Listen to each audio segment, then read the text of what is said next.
Even though I'm just a 7-year-old girl, I know exactly how to drive my adoptive mother crazy. My sudden actions terrified my adoptive mother so much that the car swayed back and forth on the road.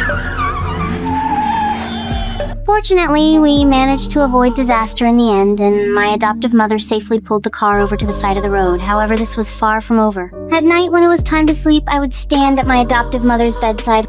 Sweet pea, did you have a bad dream? Do you want to get in and cuddle? No. Not time yet. Holding a small knife, wearing a sinister smile on my face. This frightened my adoptive mother so much that she hurriedly tried to wake her husband. Seeing this, I immediately stopped her, then turned and left with a smile. This was my warning to my adoptive mother. Afterward, my adoptive mother mustered up the courage to come to my room to check, but she only saw me sleeping peacefully, as if nothing had happened. For safety's sake, my adoptive mother began searching for that knife, but when she turned around, she discovered I was staring at her intently. After my adoptive mother explained what had just happened, I claimed that I had never left my room. My adoptive mother suspected I had hidden the knife under my stuffed animals.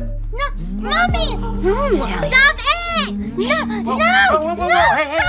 What's going on? Seeing this opportunity, I complained to my father, successfully turning his anger toward my adoptive mother. Seeing this situation, my adoptive mother could only explain that she had been seeing things. Not only was no knife found, but I had also successfully driven a wedge between them. However, the strangest thing was that when my adoptive mother went downstairs to check the kitchen knives, she discovered that not a single knife was missing. Now even she began to doubt herself, which also startled her husband, who had followed her downstairs. But this wasn't the end. The next morning I pretended to be sick, successfully luring my father to my room. I took the opportunity to complain pitifully that my adoptive mother had issues with me, further driving a wedge between my parents. What I didn't expect was that when my father was imitating a caterpillar to make me laugh, he happened to see the broken toy hidden under the bed. This was exactly the toy my little brother had been looking for. The horrifying thing was that the toy's head had been violently twisted off. When my father asked what had happened, I once again began my Oscar-worthy performance. I said I had accidentally broken it and begged my father not to tell my adoptive mother, otherwise I would surely be punished by her. At this point, I was beginning to admire myself. No matter what the situation, I could always shift the blame onto my adoptive mother.